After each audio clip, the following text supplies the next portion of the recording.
We have other European markets ahead of ourselves, like Spain, Germany, France, Netherlands, Italy, and Belgium. As of 2020, the UK was contributing only about 3% of the total Portuguese imports, compared to Spain, which is the largest by 33%, Germany, France, Netherlands, Italy, and even Belgium, which is also about 3%. In terms of growth, even though imports from the UK also experience a growth of 13%, we can see that our counterparts in Europe actually experienced more growth than we did, by 19%, 20%, as you see in the slide. Again, I think this is an important comparison because it shows us that we have similar strengths in terms of industry and expertise as our counterparts in the EU, but we are not capitalizing that as much as we could with Portugal. Next one. And this is a bit of a comparison across all the UK regions, where we were back in 2016 and where we are on 2020. And obviously, London and Scotland managed to grow their contribution to the total exports to Portugal in that period. We can see a massive growth for London, 5 percentage points, and Scotland the same. And we can see that in 2016, both London and the Northwest, we were at the same, contributing 10% each to the total UK exports to Portugal. However, London managed to grow, and we actually kind of stayed the same. During this period, we went for fourth largest export to Portugal to fifth. And again, this showcased that there are a lot more things that where we could be doing more with Portugal. Next one. In terms of imports, we can see that the Southeast is the largest importing region in the UK, and they actually also managed to grow during the 2016-2020 period. And then we have a bit of a drop for the West Midlands, which also went down by 5 percentage points. As I mentioned before, we are actually the fourth largest importing region in the UK for what we import. Next one. Throughout the 3 periods that we analyze of growth and performance, we can see that the only 2 regions that managed to grow, even despite of the pandemic and the Brexit impact, were Scotland and London. Most regions were growing steadily in the 2016-2019 region, with some actually experiencing very significant growth, with London, Scotland, Northern Ireland, Wales. Northwest region actually declined by 8% in the 2016-2020 period. So again, if we compare ourselves with other UK regions, it shows that we need to do more, that there are opportunities, that are sectors where we can be capitalizing our expertise. Next one. In terms of the key sectors for the Northwest region with Portugal, so very similar to the UK, although chemicals takes a much importance for our exporting and less so for our imports. But we can see that machinery and transport, manufacturing related goods and chemicals are in the top, and this continues to be the case with 2020, even though there has been some changes in the makeup. For imports, less much so for the import of chemicals, and much more importance on the food and live animals. Next one. In terms of the Northwest region and Portugal, again, no surprising, very similar to the UK. We were experiencing year-on-year growth, with the exception of 2018, where we started to see a bit of a drop. But the cumulative growth was about 11%. We saw a bit of drop in 2020, about 10%, and the cumulative for 2016 to 20, about 8%. Similar with imports, very similar performance in terms of growth and drops. But we can see that there is good opportunities. If we go to the next one, please, the slide. So here, the Northwest region has a lot of strengths on the chemicals, manufacturing goods, machinery, and transport equipment. However, when we see who are the regions that are leading on the exports of each of these sectors, we can see that the Northwest, which is the green color, we are kind of in the middle of the pack, with East of England kind of taking the lead on chemicals. We have the machinery and equipment with the Southeast. And then we have beverage, not surprisingly, from Scotland. So there is a lot of opportunities here in terms of the sectors. Next one, please. And just taking a further look to the Northwest region. So the leading exporter within the Northwest to Portugal is actually Cheshire. However, by 2019, which is the most available data that we have at the regional level, we can see that Cheshire and Merseyside actually contracted in their contribution, whilst Greater Manchester and Lancashire experienced some growth. So by 4% and 8% respectively. In terms of number of exporters, actually Greater Manchester accounts for, is the largest, has the largest number of traders doing business with Portugal. But in terms of export value, we are second. So that's another interesting view. And we can see that there is about 2,000 companies currently actively exporting and importing from Portugal.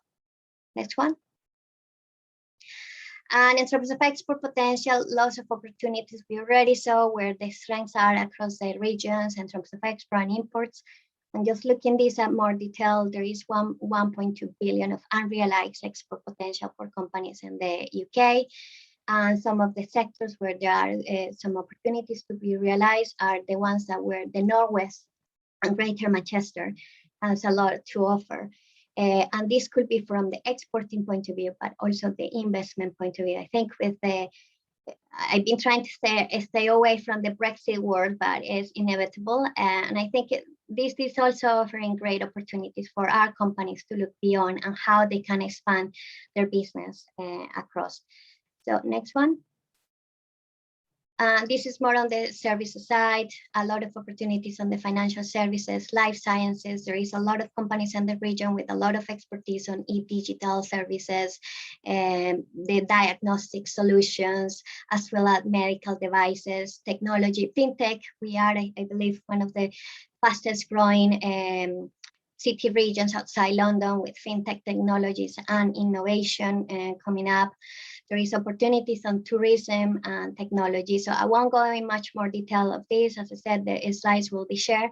And now I would like to welcome Pedro Patricio, which is gonna tell you more about the story of Portugal and why you should be looking into this well-established market. So welcome, Pedro Patricio, and the floor is yours. Susanna, thank you very much. It's a pleasure to be here. And it's a pleasure to organize this webinar with Greater Manchester Chamber of Commerce.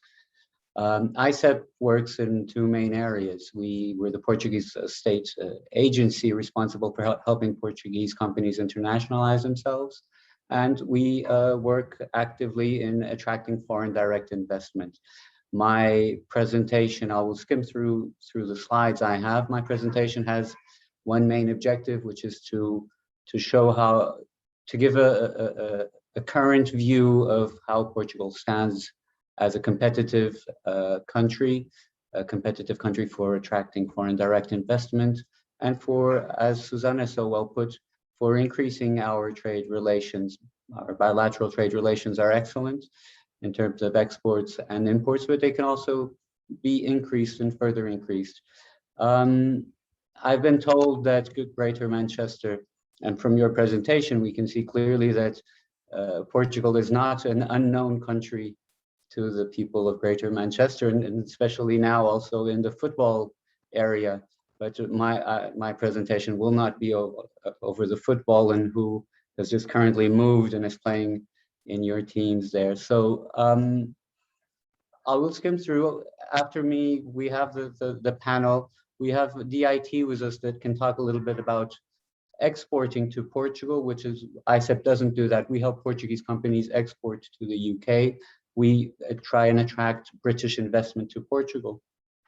My colleague from Tourism of Portugal, I think she usually has the best presentations, because selling tourism is always much easier. Perhaps not during the pandemia, which was quite tough for her, but British people do know and have been to Portugal, and that's something that is very interesting for us, and it helps us in the business environment. British people have been on various occasions as tourists to Portugal. Many have bought houses in Portugal, and we have many companies working in Portugal. We have also two speakers here, two investors, recent investors, and have reinvested as well.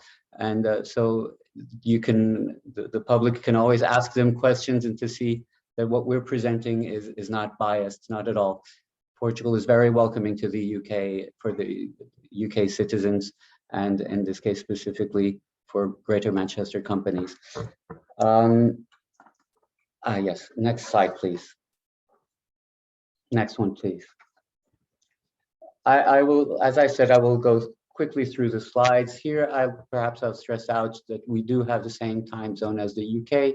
It can make a difference sometimes, especially if you're talking about doing business with the Americas, and in this case, Portugal has an advantage with speaking markets to over 260 million consumers, Portuguese-speaking world, namely in Brazil, Angola, Mozambique, and following Brexit, access to the 500 million consumers in the European Union can also be something interesting, and the fact that we have the same time zone. So yes, this is positioning ourselves.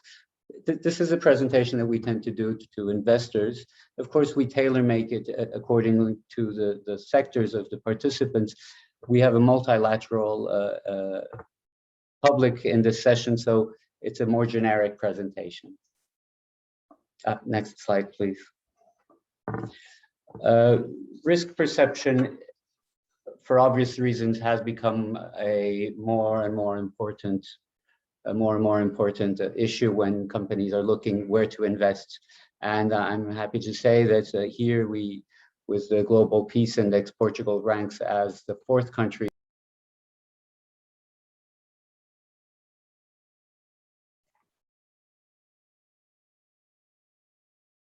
Pedro, you've been going on silence, on mute. You can unmute yourself. At what part have you lost me? I think about 30 or 40 seconds. So, safety? Did you hear my safety comments? I was saying how safe Portugal is, and why the risk perception is obviously such an important thing nowadays for investors. For needless to say, why? But risk, depending on countries, perhaps American investors are those that look at risk perception the most, but everyone does, as do the UK companies. And in terms of Global Peace Index, we rank number 4th, very low risk, and a Logistics Performance Index we rank 23rd, which means that we are a very competitive country in this area.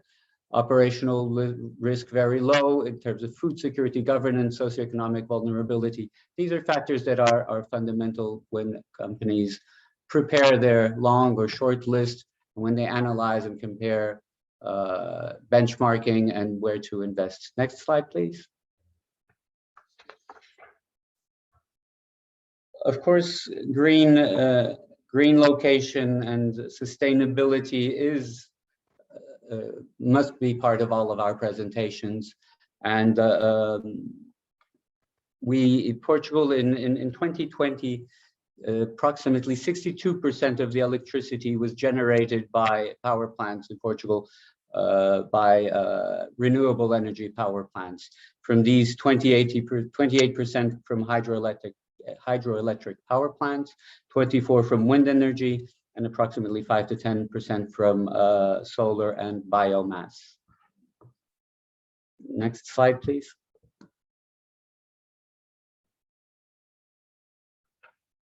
For this slide, I'll concentrate mostly on, so the COVID impact was similar in Portugal as it was in other countries. Our GDP growth was minus 7.6%. The UK's was minus approximately almost 10%. The EU of 27, 7.4. So we've all undergone the same difficult situations. We're happy to see that the 20.9% exports growth that you see there in 2020, when it was negative, and now in 2021. So currently we have managed to get to the good results of our exports previously to the pandemic. In the unemployment rate, there are two parts. 6.6%. Of course, it's still 6.6%. We would love to have it less, but it's a good number, 6.6%. But on the 21.8%, that's something that, of course, is a problem for us on the one hand, but on the other, for investors that are looking for availability of talent, this is where Portugal is particularly competitive. If I've mentioned risk as one of the criteria for investment, the main reason I would say that companies tend to invest in Portugal currently, or perhaps even worldwide, is the availability of talent. And that's where Portugal ranks very highly, as I will further go in my presentation. Next slide, please. And hopefully we will hear Mark and João confirming what I have said, and the importance and how Portugal ranks so well in terms of universities and graduates. Our top clients, you've referred on the previous presentation, it was referred. I'll just quickly go. Our main clients are exporting clients. Naturally, Spain is the first client. Then we have France, Germany, and the UK is our fourth client in terms of exports. So our first non-EU country is the UK, followed by the United States with 5%. This has been a considerable increase, and 1.6% Angola. Portugal exported 74 approximately in 2020, 2020 COVID year, approximately 74 billion euros.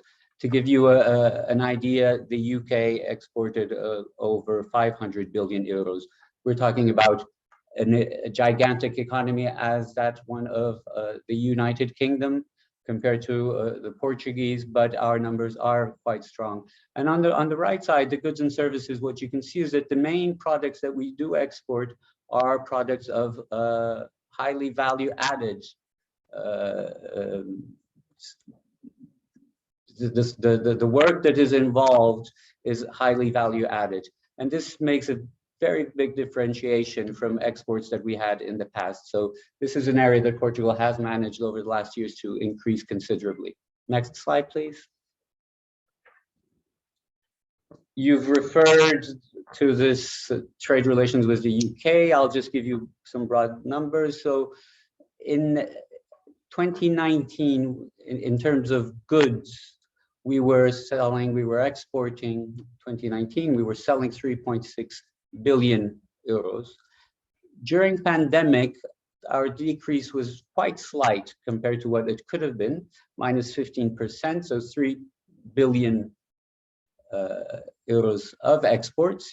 Brexit had occurred, and the variation from January to June of current year shows what I've previously said. It shows that we are back on the good route on our exports.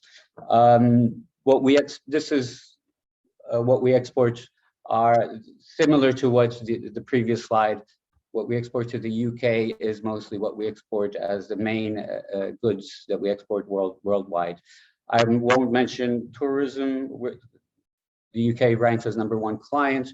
My colleague Claudia from Tourism of Portugal will certainly be able to talk a little bit about that. Next slide, please. Open for investments. These are some of the rankings that we tend to show our potential clients when they consider investment, and they speak for themselves. And it's good to see that these are sources from EY to OECD, Forbes. So, and #2 most open country for foreign direct investment is, of course, something that we have to be proud of. Next slide, please.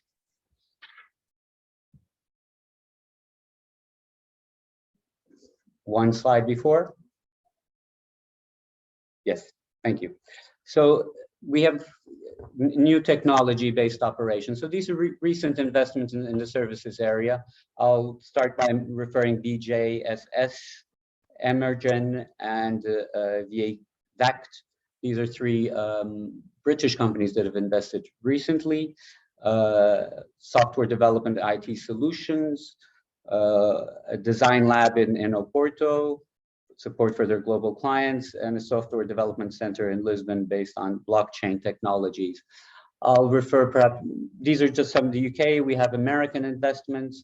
We have BMW opening an automotive software engineering center with critical software. We have a new development center from Zuckel for a global delivery center, and so on. And we can see that different countries, different areas in the new technology, and also not only in Lisbon, but other places other than Lisbon. I'm seeing that these are just a few of, we cannot list all the investors. These are just a few to give a notion of the investments we have. Next slide, please. So if the first one was on services, here on industrial investments, new investments, and expansion investments. Expansion investments usually are easier. That means the company has already settled in Portugal and is satisfied with the work that it is being done. And that is where Portugal ranks very highly. Companies that invest in Portugal tend to reinvest in Portugal. We have here the two examples of on the left side of the UK companies, and Clarinet on the mergers and acquisitions. Once again, different nationalities, different sectors, highly competitive sectors such as automotive and also aerostructures. Next slide, or wind turbines. Next slide, please. Next slide, please. So talent, as I referred, is the main reason, or one of the main reasons, why companies choose Portugal. Availability of talent, why they choose Portugal. I'm going to refer to Revolut, that has opened their customer support center in Oporto. Also, Pioneer Point Partners with their data center, 3.5 billion euros in Sines. We have here the deposition of Natixis, French bank. And the numbers, the international benchmarking numbers that you see here are quite competitive. Language skills, we rank within the EU as the 5th in terms of language skills. University education in the EU, number 8. And if you consider it worldwide, number 14. It's quite competitive and quite interesting. Next slide, please. Oh, and of course, the speakers, João, from Marionette, with big data and data science, he can of course explain a little bit more how the process works and how and maybe what hurdles he has had to overcome, or how easy it is, and how our workers and the young workers tend to stay and have a low attrition rate. And that is something that also is very positive for a company that is invested in Portugal, has trained his employees, and you do usually expect them to stay and work with the company, and they'd like to have a career within the company, and they're not taken by their competitors from one month to the other, as you see in some other parts of the world. This slide, third highest rate of engineering graduates in Europe. 4 Portuguese universities ranked in the Financial Times top ranking. 15% foreign students in higher education. This is also interesting because usually what happens is these 15%, from what we know, is a big percentage of them would and will stay in Portugal working if they find a good job position, or they themselves start their own company. So this is a workforce that is very well accepted in Portugal and very important. You can see the numbers on the left side and the percentage compared year on in terms of engineering and IT, math and science, finance, business law. And these are areas that are, of course, interesting for investors. Next slide, please. I'm sorry if I'm going too quickly, but I know we we have a short time period. So the startup ecosystem, when we compare the startup ecosystem to the British, these are two different realities. Nevertheless, the importance, and I think that the British ecosystem has also realized that Portugal has a strong, competitive, and very interesting ecosystem. And what we're seeing is that it's becoming more and more interesting for companies for startups to move to Portugal. We've seen this during the COVID, and we've seen it before. We're proud of these 4 Portuguese tech unicorns. Of course, when you compare it to the nearly 100 in the UK, but the UK is a different reality. If you compare with other European countries, we're doing quite well, and the ecosystem is doing quite well. And it's an area where Portugal and the United Kingdom and the Greater Manchester area, we can work very closely because it works both ways. The statement here from Bosch is, I think, very interesting today. The company has one of the largest dedicated research and development teams in Portugal, with over 500 highly qualified engineers working in both hardware and software.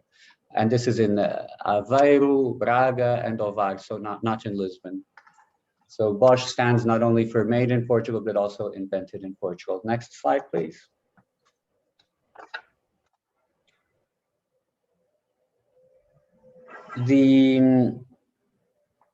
Depending on the sector that you work, I would add, this may be or not important. The railway density, of course, it's important to connect us to the center of the European Union, where there's a high density of consumers. The 6 international seaports, perhaps I'll make reference to a deep sea seaport, which is also very interesting for routes to South America and Africa and Asia. The quality of roads, number 8.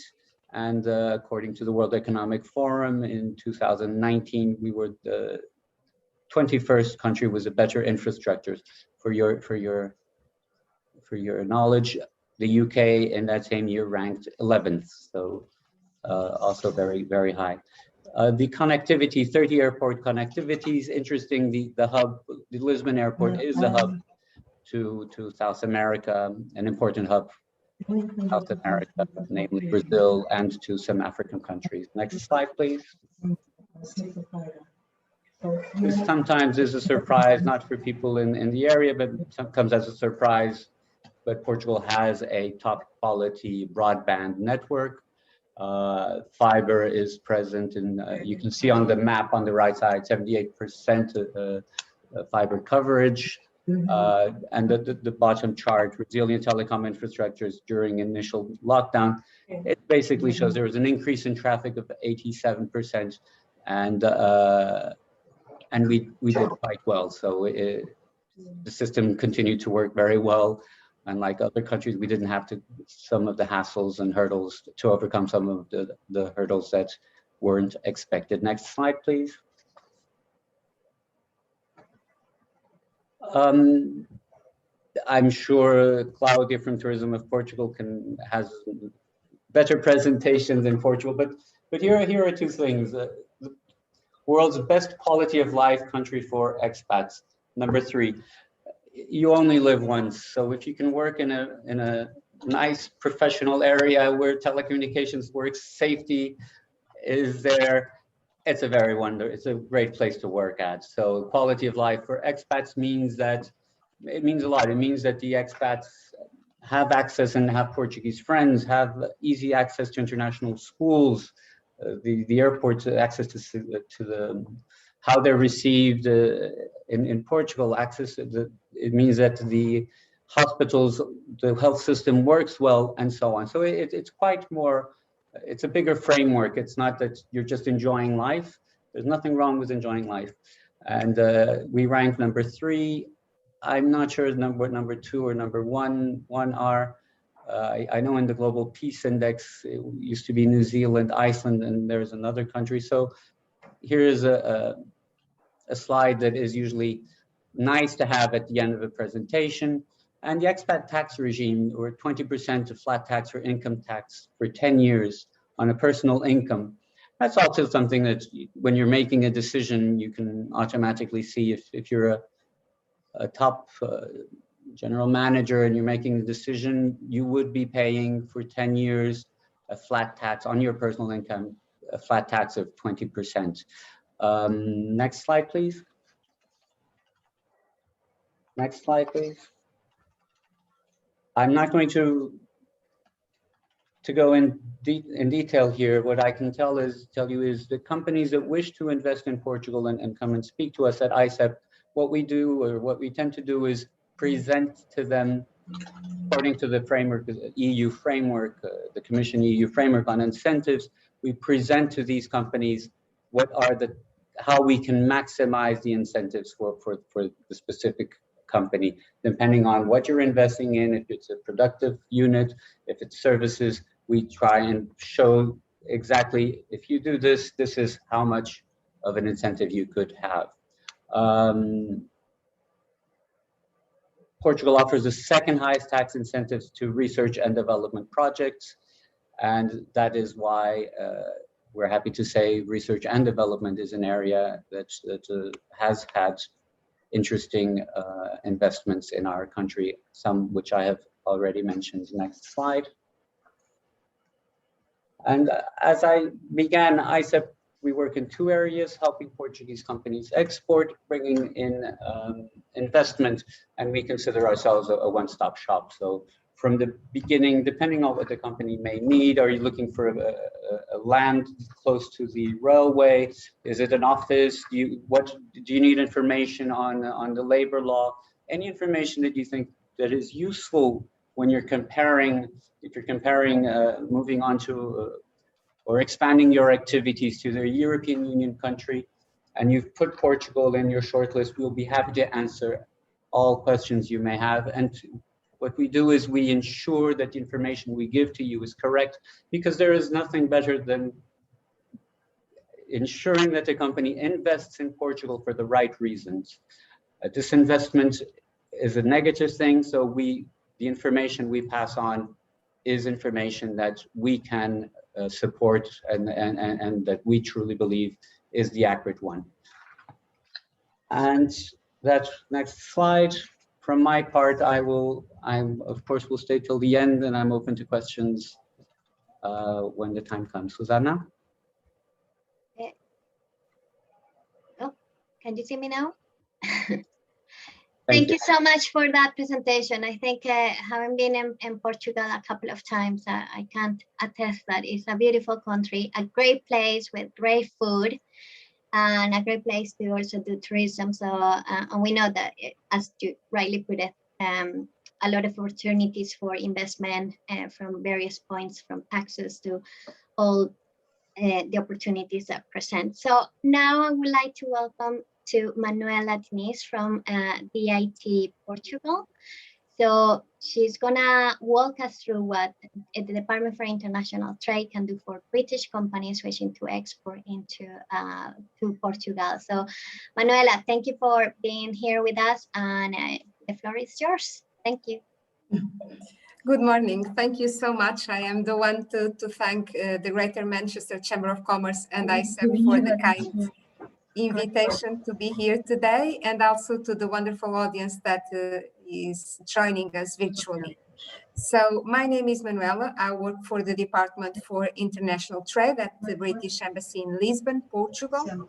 The Department for International Trade is a British ministerial government and is overseen by the recently appointed Secretary of State for International Trade, Anne-Marie Trevelyan. Our job is quite similar to what Pedro Patricio described from ICEP, but on the other way. So we support UK companies that want to export to Portugal, and we support Portuguese companies that want to invest in the UK. I'm not sure whether you can share my presentation. If not, I can try to do it. Yes. Next slide, please. Yes. So I just wanted to say that, oops, the last one. Sorry. Just wanted to say that great.gov.uk is our website, and if you are thinking about exporting, or even if you are already exporting but want to expand in the country, well, just visit the website. You will find all the relevant information, and you will find also the contacts of your trade advisors locally, that then can put you in touch with the posts, with let's say my colleagues and I, and we will be glad to support you in the markets where we are based on. By the way, the IT has presence in over 100 countries, so it's a big network. Next slide, please. So Portugal and the UK have been friends and allies for almost 7 centuries. In fact, from 1373 with the Anglo-Portuguese alliance. And the history is very powerful and sets the tone for this bilateral relationship. This bilateral relationship translates also in opportunities for trade and investment. And here you can find the main opportunities that I'll be highlighting in the next slides. Next slide, please. So the revised Portuguese military procurement law predicts an investment of 4.74 billion euros for the next decade.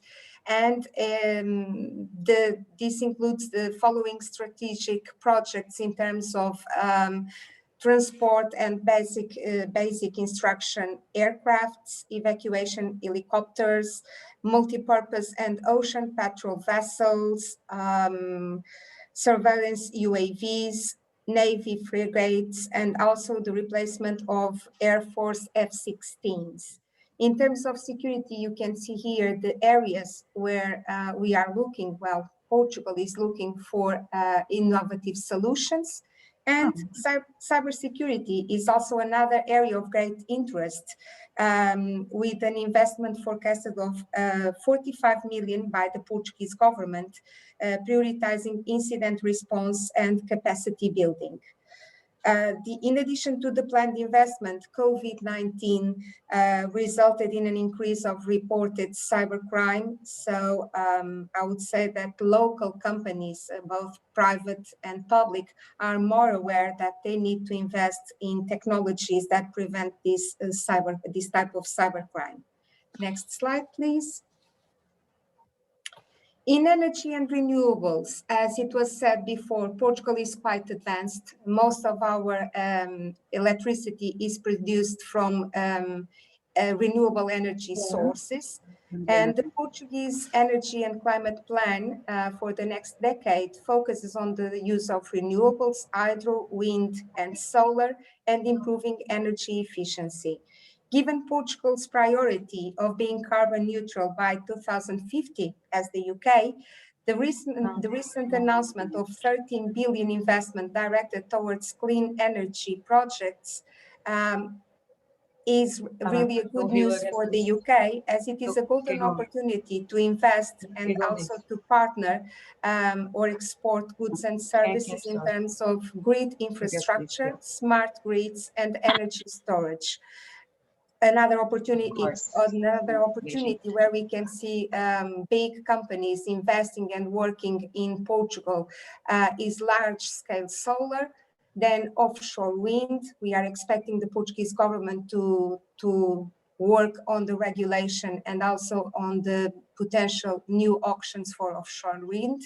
And obviously green hydrogen, which is really one of the areas that the Portuguese government is investing a lot. And it is forecasted that the national hydrogen strategy will generate investments of 7 billion by 2030.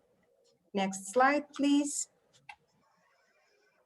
So in terms of financial, professional and business services, the Portuguese government has made huge progresses in repairing the fragile financial sector after the challenges of recent years, when some Portuguese banks had to be resolved, let's say. There was the resolution of several Portuguese banks. But now the sector shows a considerable improvement in terms of efficiency, liquidity, asset quality, profitability, and solvency. The COVID-19 pandemic had its impacts and challenges on the sector and on financial stability, but I would say that banks, even with the fact that they had to revise their targets of NPL, non-performing loans, nowadays they recovered, and they are in fact recovering, and the whole financial system is now stronger and is coping well with the pandemic's pressures. In the slide, you can see the areas that are really a priority now in the financial services sector in Portugal. Next slide, please. In infrastructure, as part of the 2020 rail plan, a total investment of over 2 billion euros is forecasted, both for building new railway lines and for the modernization of the existing ones. And in the longer term, the National Investment Plan 2021-2030 includes an investment of 10 billion in rail and 5 billion in mobility and public transportation, where main projects will focus on decarbonization of public transportation and promotion of electric mobility. I would like also to mention the new tenders for the project of Sines, and also for the Port of Leixões, which the Port of Leixões Authority is planning to launch an international public tender for the construction of a new container terminal with a total investment of 190 million euros for construction works and equipment. Within the mining sector, we'll be looking to explore opportunities within green and smart mining, particularly in terms of exploration of the lithium value chain, batteries for electrical vehicles, and the planned international public tender for the new lithium exploration sites in Portugal. Next slide, please. As you can see, the life science sector in Portugal presents a range of opportunities for innovative and cost-effective solutions. And the Portuguese government continues to implement restructuring measures aimed at maintaining the sustainability of its NHS. But at the same time, the private sector plays a huge and important role, and it's expanding its reach and the services offer. In 2021, the response to the COVID-19 pandemic will remain the top priority, along with the reinforcement of the Portuguese NHS capacity and capability. I won't be reading the opportunities as you can see them in the slide. Next slide, please. Technology. In recent years, the Portuguese government has supported existing technology clusters and made significant efforts in attracting tech-based companies to set up locally, creating new supply chain opportunities. The Portuguese government created also different programs and different lines of funding, and just as some examples of these programs, I can mention Portugal Digital, also AI Portugal 2030, Smart Cities, and Industry 4.0. The Portuguese market is an excellent test bed for new solutions, given the rate of early adopters, and it is an excellent place to pitch new solutions to well-established operators. High-profile technology events that take place in Portugal, notably the Web Summit, have also contributed to the country's growing reputation as a tech and innovation hub, and encourage local players to adopt new technology solutions at a faster pace. Sorry. Next slide, please. Thank you. So in conclusion, the Portuguese government modernization strategy that includes public digital services for citizens and businesses, and the upgrade of the government's tech infrastructures, along with areas where the UK has a recognized experience and know-how, such as smart cities, future mobility, visualization and digital experience, cloud services, data analytics, AI, and machine learning offer a significant opportunities to enter the Portuguese market. Next slide, please. And finally, I just would like to give you some generic advice on how to get ready to export.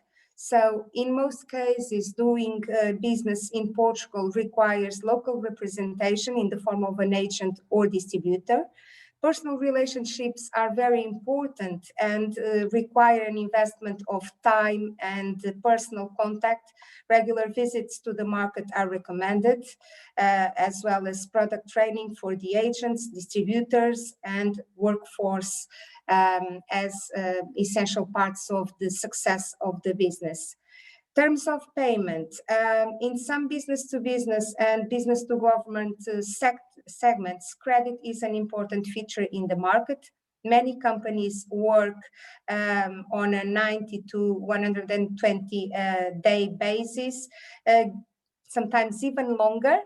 And this is something that you should discuss in advance with your potential business partner so that you don't have any surprises in the end. So Portuguese public government-owned organizations resort to public procurement processes to purchase goods and services, with few exceptions where contracts are agreed directly. And international tender notices may be accessed in English language via tenders electronic daily. UK businesses providing services in Portugal must follow local rules and sector-specific regulations. So consider always appointing a legal advisor and someone that can help you with accounts and fiscal issues if you see that you are not capable of managing these processes accordingly. And that's it from my side. Next slide, please. You have my contacts here, so please feel free to approach us at the IT at the British Embassy in Lisbon, Portugal. This was a very short presentation. I could not give you all the information that I would like, but please feel free to approach me and we can discuss all these opportunities in more detail. Thank you.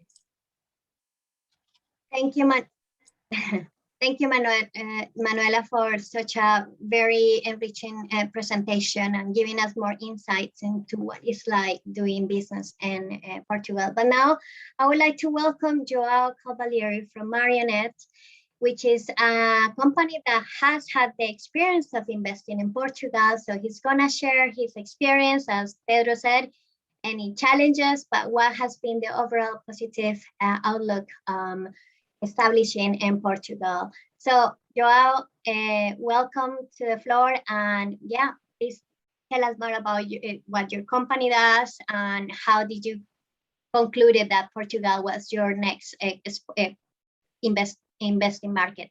Thank you. Okay, thank you, Susanna. Thank you. Are you listening? Yes, properly. Thank you for the invitation of the chamber. Mainly also for having Marionette in here, but also personal pleasure because I had the opportunity to have to finish my degree in Manchester, Salford University, and be working there for 2 years afterwards. So that was a personal statement in that sense. Just a few lines about Marionette first. Marionette is a tech company, as Pedro mentioned a while ago. We work, it's a UK company with a center of excellence based in Lisbon, also now in Porto this year. So we are extending over the country. A lot of opportunities are coming and arising in that area. We build solutions aligned with tomorrow's technology based on open source technology. And also, as Pedro mentioned, on the areas of platforms, big data, AI, and machine learning. So this is the coverage that we do.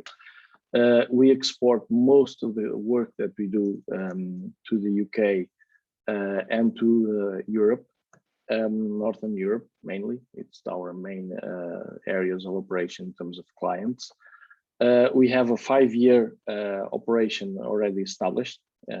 In the UK and Portugal. It was built at the same time in that sense. We have now 52 people working with us in those 3 geographies mainly, UK, in London, Lisbon, and Porto. And we have, despite of some areas in terms of growth, we have 28% growth in 2020. Of course, being a tech company is not that strange.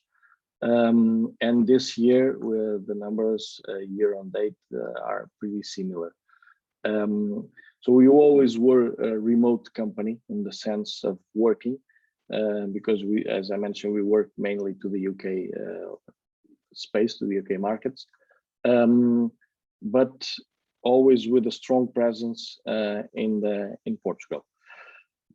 Using the reference that I think most of the people in here wants to have is where were the main factors or the main requirements that we had to establish an operation in here in Portugal, extending the UK one. And I have one of them, Pedro mentioned, was the same time zone. It was a key element. It's not just 1 hour. It makes a difference when you're working on financial markets as we are, and it's crucial in that sense to have that aligned. And we have customers that the banks that have operations in New York, Hong Kong, and the UK, so all around the clock. So it's very important that the type of the alignment with the time zone. The language skills, very important. We have a very high level of English language spoken and written. Very important for this establishment of the partnership itself. The talent, we mentioned before in here that the talent in Portugal has a very high quality, and that's true. Not just for the ones coming out of the university, but also from the ecosystem of companies that work within this area of expertise. Not just mentioning the 4 unicorns that Pedro gladly presented a while ago, also other ones that are improving the ecosystem of knowledge within the country. That's very important, because it's not just people coming out of the university. We have professionals coming out of also companies that rotate. The companies that we have already have grown a bit the level of knowledge within the country. So that's very interesting in terms of investments also. Another topic at the time, and it was at the time, we were within the European community. Now we have a few challenges for the last 2 years with the Brexit. Not in terms of work, because as I mentioned, we're an IT company, we export the work, but we don't have goods changing from one side to another. But the Brexit has been offering some other challenges in terms of operations itself. Okay,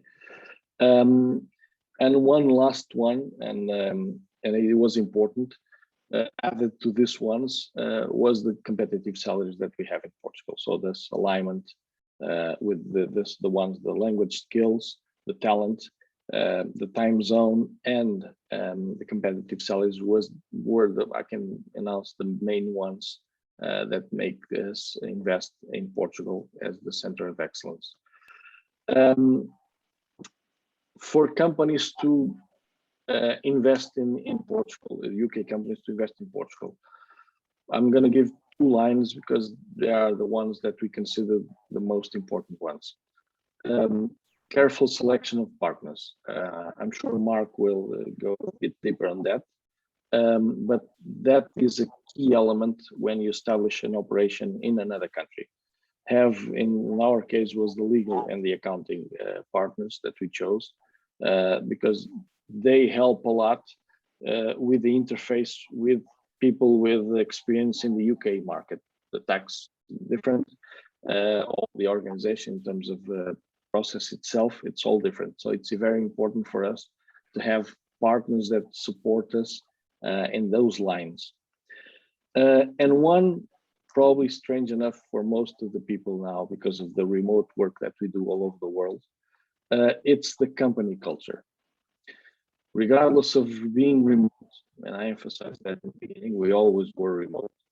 The company culture that we live within our offices and within our teams, it's very important to keep. One note that Pedro mentioned in his presentation was to keep the lower rates of attrition within the company. It's the company culture. So because it's very easy for us to lose some of those notions within the work and within the operation over the years. But also realizing that is one of the principal elements of gluing all the operations together. So I think it's the most ones that we usually feed, meaning every day, to keep the numbers and to keep the people engaged as we have been the last 5 years, and growing. So still growing. I know that some of the tech companies are our competitors in terms of talent, but we have a lot of talent coming out of universities and in the market. I think it was Pedro's also this presentation. I don't know if Pedro or Manuel, but there was one slide. 15% of the people coming from foreigners will stay here. So that's also important.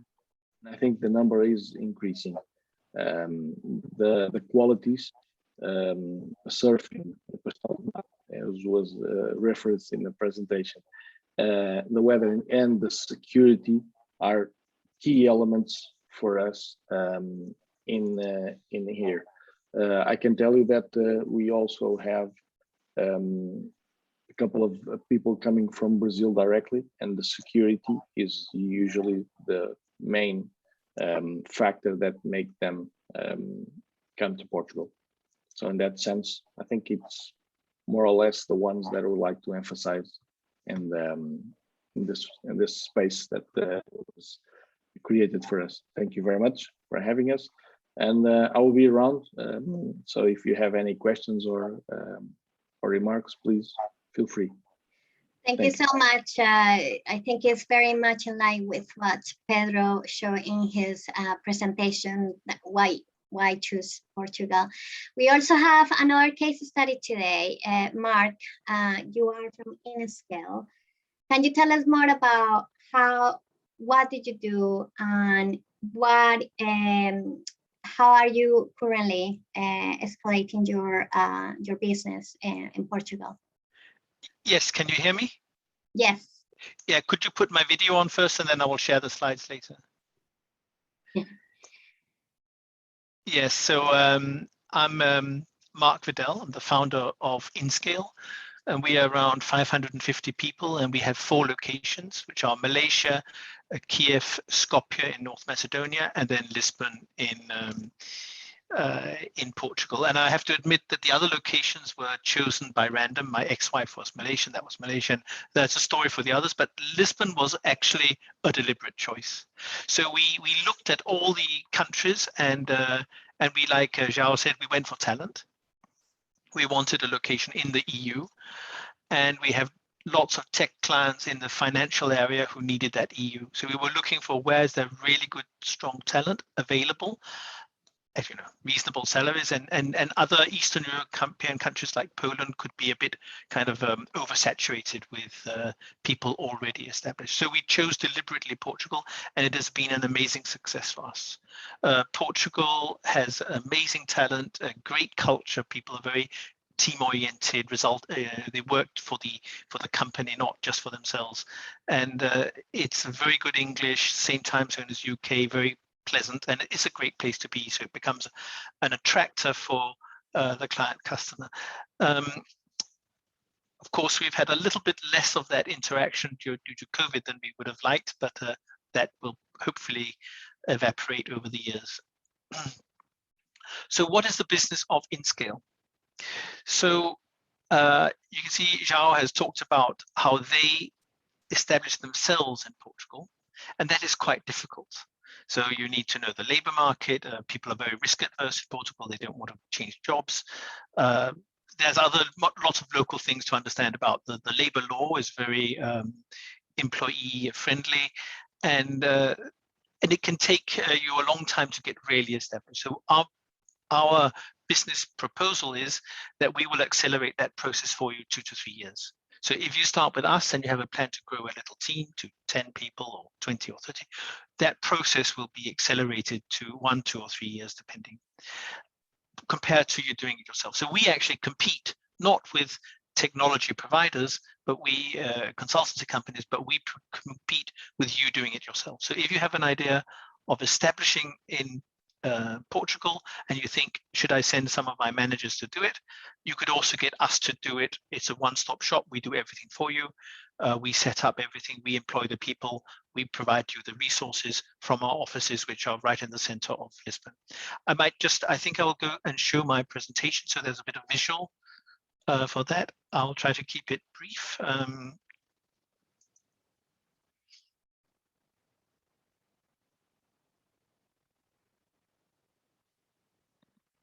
Can you all see this?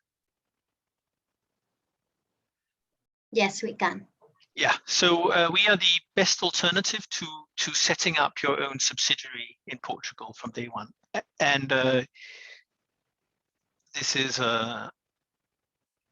just a snapshot of our office. So I think there's a saying, Mikasa Sukasa, our office in Lisbon is your office in Lisbon.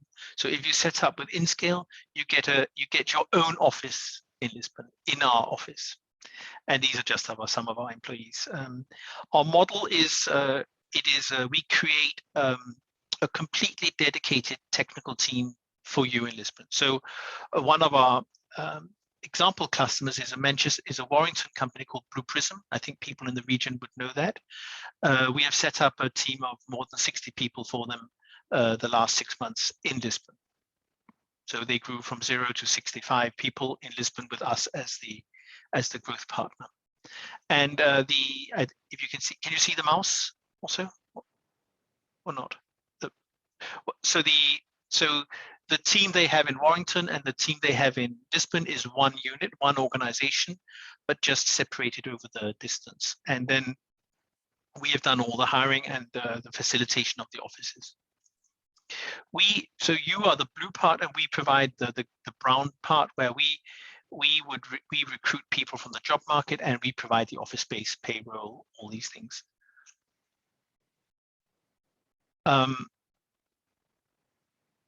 Then when we hire people, there's a timeline for that, and we look at how do you hire tech talent, we look at how do we normally hire tech talent, and then we create a bespoke recruitment and evaluation plan for each profile that you need. We have, of course, a recruitment funnel, so we go through many candidates to find the 10. We go maybe through 200-300 candidates. We find 10 that we think are really suited. Then you interview them, and then we select maybe 4 or 5 or 6 of these to offer a job. We cover all technical areas from front end Node.js to Java to .NET to other Scala, Python, other languages. So I think any technology person would find their technologies on our list. It says we have lots of services. So basically, we take care of everything local. Everything that happens in Portugal and Lisbon, we take care of that. The only thing you need to do is to concentrate on developing with your team members, with us. So our customers, just to mention a couple, we've got Blue Prism. It's a very large Northern English company. Napier Technologies, it's a anti-money laundering AI company. Fortius is a UK platform for evaluating building providers. And then we've got Intelliflo Financial. We've got a couple of other financial customers. S-Banken is a Norwegian bank. It's equivalent to Starling Bank, but just in Norway. Reveal Media, they make all the Metropolitan Police's body cameras. So if you if you have an instant alteration with the police after visiting a pub, and you insist that the police officer had attacked you, then the police officer can show the webcam showing it was actually the other way around. So that's what they do. And Sitecore is a big CMS system. We did a very large build, operate, transfer. So when we build the team for you, we operate the team. You can take it over to your own employment at any time you want. This is our office. It's in the middle. It's on Avenida Liberada. It's in the middle of Lisbon, 10 minutes walk to the harbor. And it's a very nice place. We have roof terrace. We have dedicated meeting rooms, office space. So we've got 3 floors in the building. It's a very high level office. And these are just some of our kind of logos. I think that was kind of it for my presentation. Thank you so much, Marco. I will also be around for any questions that might come. Thank you so much. That was quite fascinating to understand a bit more about what InScale can do for British companies seeking to establish and the market. So I know we're running kind of out of time, but I do want to bring 2 more people into our panel. And I would like to hear from Christina Hippsley. She's the General Manager of the Chamber of Commerce, the Portuguese Chamber of Commerce in the UK. So I guess it's just more about understanding what has been your perception from Brexit and the companies that you deal. You were saying earlier before we started the webinar that one of the fascinating things of your job is speaking to different companies and learning from different challenges and things that they are doing.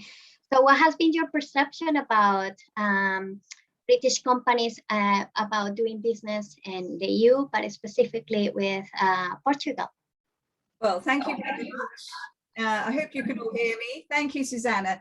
Yes, well, I'm Christina Hippsley, the General Manager of the Portuguese Chamber of Commerce here in the UK. And we have had a fascinating 5 or 6 or 7 years here in the UK, watching how businesses developed between the 2 countries. The main part of our work is helping Portuguese companies raise their profile here in the UK, get involved in new business leads, and generate the business awareness that they're looking for as they bring their products and services over to the UK. But as part of that, and as part of the increased traffic and knowledge of businesses between the UK and Portugal, we've also developed a program of events which happen in the UK called the Moving to Portugal shows and seminars. And these events pick up on Pedro's big theme and also João's theme of the quality of life in Portugal, how British businesses are not just making decisions about Portugal on the very strong financial and investment reasons to make them, as outlined by Pedro, João and Mark earlier, but the quality of life aspect, the British companies and their staff, and just as importantly, British individuals who wish to change their lives, move their families, move their lives to Portugal, are realizing more and more what a high quality of life Portugal brings, and the tax benefits, the lifestyle benefits, the schooling, the languages, the ability to integrate, the security of the whole lifestyle appeal is a huge growth area for the Brits. So as our friend Claudia from tourism will tell us as well, there is a long and strong tradition of friendship and travel and immigration between the UK and Portugal. And the Chamber of Commerce has noticed that as an increased theme, particularly since Brexit, because the number of British people living permanently in Portugal now has increased exponentially, partly because the British already living in Portugal have now registered officially to be residents in Portugal. But we are receiving phone calls, emails every day from British people thinking of relocating to Portugal. Over 6,000 people have attended our Moving to Portugal events in the last 3 years. Well, not the last 18 months, as you can imagine, but we're hoping very much to pick up that momentum again as soon as we can, because things are hopefully returning to some kind of normal. So although we all now work remotely, there is a great desire for face-to-face contact, to meet the contacts, to meet the lawyers, to meet the tax specialists, to meet the international schools operators face to face, so that British people can decide how they can invest in Portugal and how they and their staff might be best served in Portugal. Thank you so much for that. We certainly have seen growing interest from our members as well to look beyond and just consider other EU countries as potential areas for investment. So Claudia, we welcome to the panel, last but not least. And yeah, we talk about some of the importance of some export and import, and obviously travel is quite important. Tourism is really key. And why don't you tell us a bit about the opportunities in the tourism sector for British companies? I don't think we covered that quite in depth throughout the presentation. So can you tell us a bit more? Yes, hello. Good morning to you all, and thank you for inviting me and to be present. It's also a pleasure. So I'm not going to take a lot of your time. Most of the areas here already touched a little bit on tourism. Actually, I can tell you now that I have a first hand new. So Portugal just recognized the NHS certificate, so which means that any person as of tomorrow can enter Portugal without a test. We just need now the FCDO to put this in their website, and I count on Manuela to give a bit of a shout to your people here at the embassy in Portugal, because we need this ASAP. Otherwise, people will start to arrive at the check-in, and confusion for the next 48 hours at least will be very likely to happen. So this is the first-hand news. We just received a decree from Lisbon.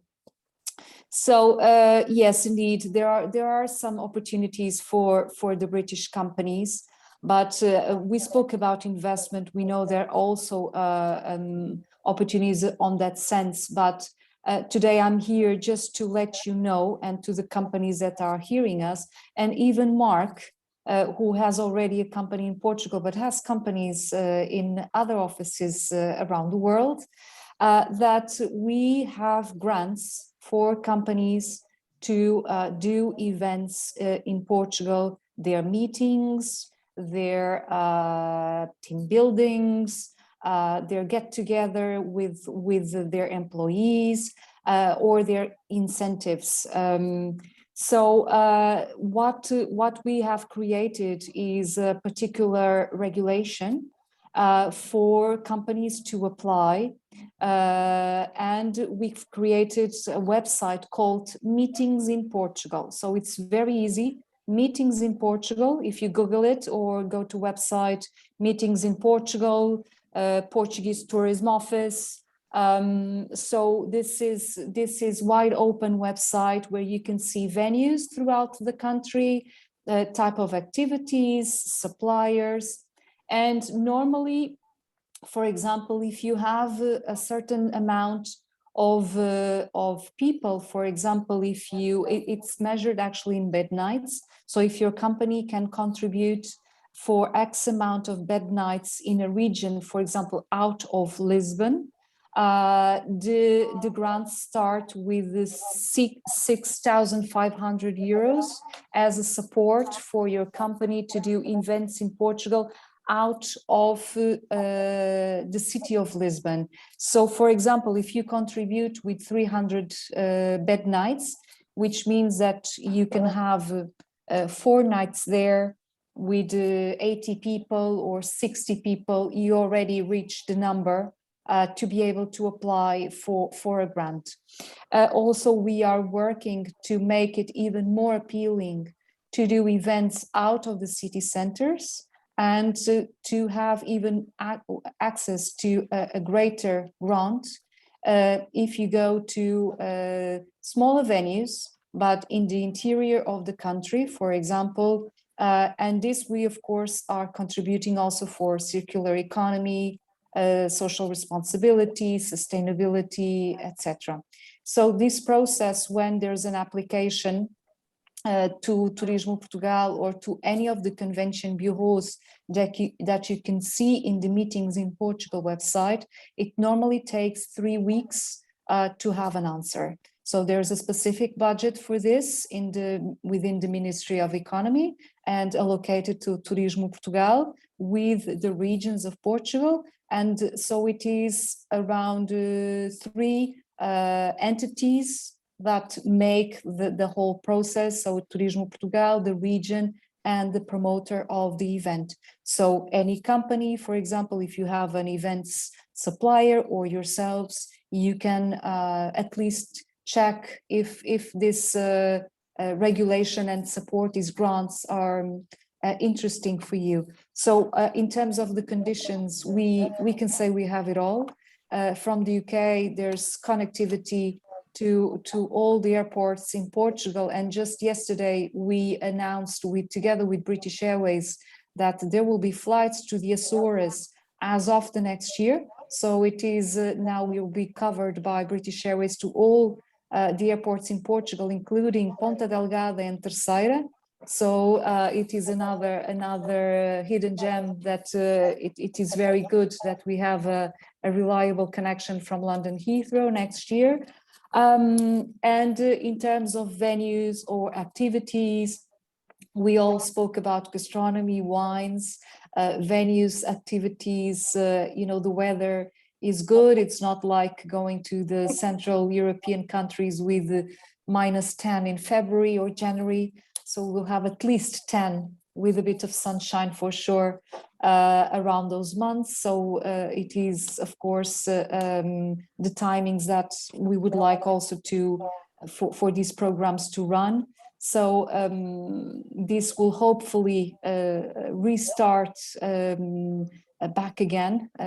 It was difficult during these 18 months. And of course, the city of Lisbon was the most impacted one because the events and the meetings didn't happen. One big example is the Web Summit that is with a high demand to Portugal in November. So fingers crossed that we can make it happen as a live event. Also regarding the position for in the UK for Portugal. So the UK is even throughout this pandemic is still the #1 in bed nights into Portugal. So it is the main market, especially for regions like the Algarve and Madeira. In terms of guests, it dropped to the 3rd. Of course, the proximity markets of Spain and then France are now the 1st and 2nd position, and then the UK. But the bed nights are there. So it means that it is the market that spends more time in Portugal. So of course, being super important for our economy, the hotels, the restaurants, the activities, and so on. This is just a few hints and to give you just some ways to find the best possibility. My contacts are also with the Great Manchester Chamber of Commerce now. So any query that you have, please do contact us. We know that these activities and these events and these incentives and gatherings take time to organize. We are never talking when we speak about meetings and events about something to happen for the next month.